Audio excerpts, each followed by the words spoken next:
how can customers tell a difference between us and the competition?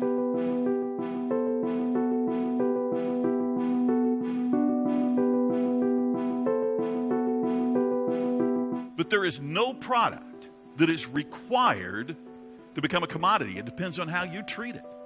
Getting up and getting a cup of coffee in the morning is not a new or novel idea. People have been doing it for centuries. Starbucks comes along and differentiates coffee. Starbucks found a way to differentiate coffee. Begin by asking this question: what if everything went exactly right? At this point, you're going, Scott, you don't know much about insurance. It never goes that way, right?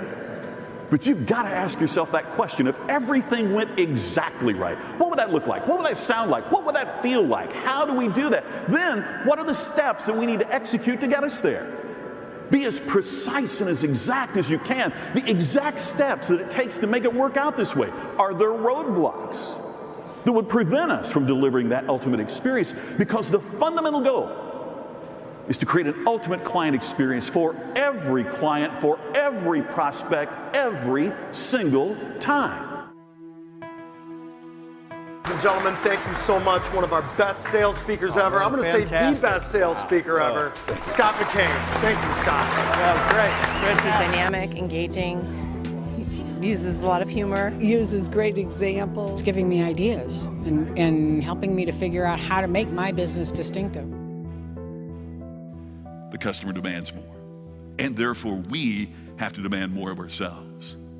Harvard recently wrote that the corporation now is primarily a stage upon which you showcase for your customers and your employees and your prospects. So if I'm doing business with you, how's the show?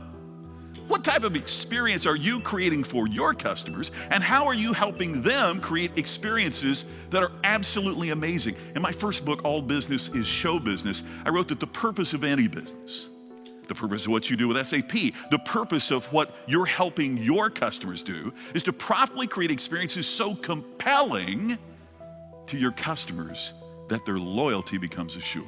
In other words, what we learn is that customers have raised the bar. The benchmark is higher than it's ever been. The challenge for us is, how do we not only satisfy them, but thrill them, to amaze them, to keep them coming back? I get in the back seat of the guy's cab. He jogs over, gets my luggage, jogs back, puts it in the trunk of his cab, jumps in the driver's seat, turns around to me in the back and says, "Mr. McKain?" I said, "Yeah, but how'd you know my name?" "Saw it on your luggage, figured I might as well use it." He said, "I'm Taxi Terry." Great, I got the motivational cab driver, right? And one of the just knocked me out studies that I found was research that says at retail stores in the United States, between 60 and 70% of the frontline people cannot describe why you are a superior choice from the competition. If the people in the front lines of our stores don't think we're distinctive, how in the world do we transmit that to customers? Maybe some of the people we need to be selling are the people that work for us, not the people that we want to buy from us. As we've interviewed customers, one of the things they keep telling us is, it's all the same. I can't tell the difference between one retailer and another, their products from one another, their service from one another, the experience of shopping there from one another. If customers can't tell the difference between you and the competition, then they're going to choose on the basis of price. And why wouldn't I if I don't see any difference? Hey, come to us. Look at what we've got. Here's our stuff. Come buy it. As opposed to saying, here's why we're a better alternative than the competition. So the critical question is, how can they tell the difference between us and the competition?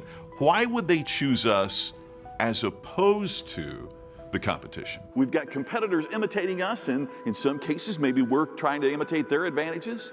We've got customers with more information than ever before, meaning a more competitive situation. We've got our best customers taking us for granted, and perhaps we're taking them for granted as well. Each of these is a significant challenge, but collectively they create a collapse of distinction. So the fundamental question is, can anybody make a difference? And I'm going to suggest to you, I think that's the only way that it happens. See, I don't think parts and service departments get better. I think parts and service people get better. I don't think dealerships get better. I think the people in those dealerships get better. I don't think businesses grow. I think the people in those businesses grow. People, it's you and me. We're the ones that have to decide to make a difference. For you see, sir, Hertz can always get another car. We could never get another Mr. McKain.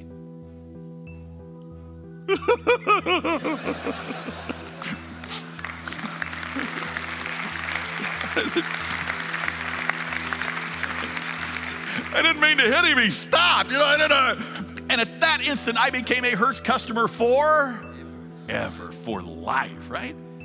Avis is €1 cheaper. I don't care, right? Because Hertz is connected with me in a manner that was emotional and complete and compelling. It wasn't about the transaction. It was about the experience that created a customer for life. It's what I've termed the ultimate customer experience. We own the trademark on that term. I've been talking about it so long. It simply asks the question, what is the ultimate experience that a customer could have with you?